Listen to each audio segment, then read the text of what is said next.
நீங்கள் ஒன்றுக்கும் கவலைப்படாமல் எல்லாவற்றையும் குறித்து உங்கள் விண்ணப்பங்களை ஸ்தோத்திரத்தோடே கூடிய ஜெபத்தினாலும் வேண்டுதலினாலும் தேவனுக்கு தெரியப்படுத்துங்கள்.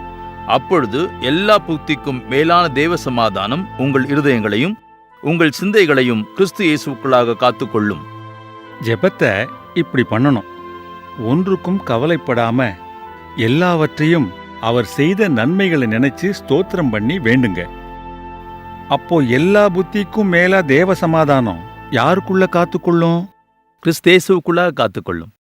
அது மட்டும் இல்லப்பா, அவருக்கு பிரியமில்லாத காரியத்தை செய்யவோ செஞ்சுட்டே கேட்டாலும் நிச்சயமா கிடைக்காது. பிக் பாக்கெட் அடிக்கிறவன் முழு விசுவாசத்தோட இன்னைக்கு நல்ல பர்ஸா மாட்டணும்னு வேண்டிப்பான். கொடுத்துருவாரா? சந்தேகம் தீர்ந்துடுத்தா